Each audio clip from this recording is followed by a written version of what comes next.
Hi, you will have to excuse me ahead because it's very warm here, so I turn on the air conditioner and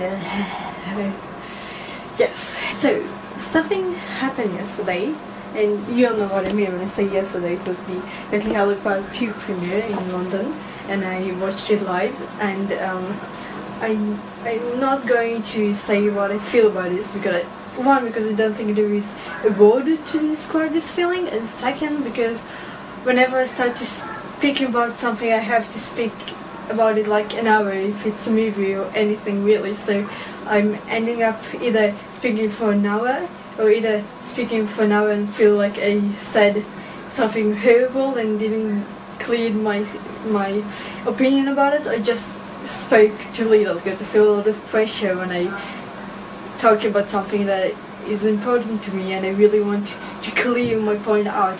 So anyway, there is yet something quite important that was sitting in my head for quite a lot of time, and yesterday I realized it, not only about Harry Potter, but there's something about endings that makes people very confused. I don't know if sad's the word, because ending is a very confusing word, and I have a lot of lasts.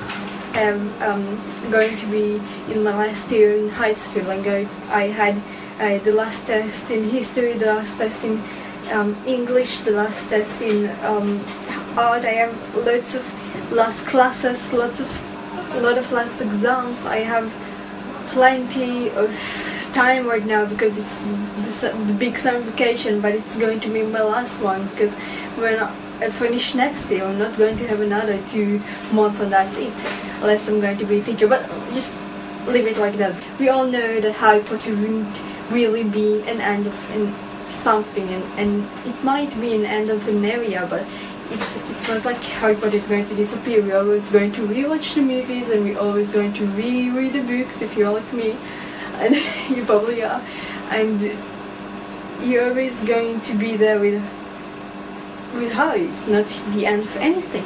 Maybe endings harder in people's minds and actually not exist in real life.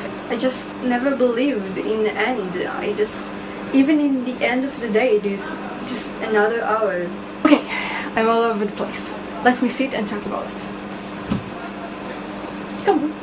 So the thing about ending that I realized yesterday is that they not exist, not for me at least. It's like that. It's people who knew someone who died never thought he ended living, just won't be existed, but he would be remembered and going on until we just fade out. I'm not saying that we shouldn't be emotional, because emotion exists, and what can I do? I am emotional myself. Can't help it, never could. Saying goodbye is never easy. Even though the existence of the thing would still be, I'm going to explain it in the experience I had last night.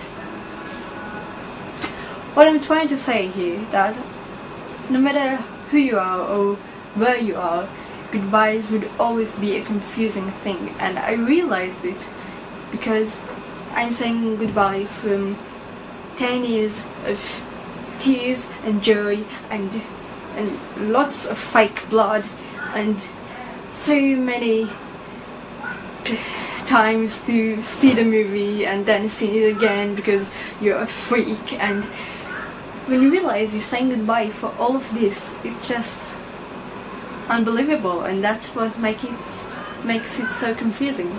The bottom line is, yesterday made me realize we don't know how to say goodbye.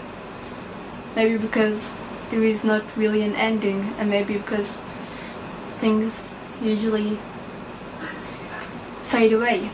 So when something been cut out of your life, it's confusing, and this is the end. Goodbye. I'm sure that all the Harry Potter fans are just right now nodding in front of the computer, or just what the hell she's talking about. I was saying that my premiere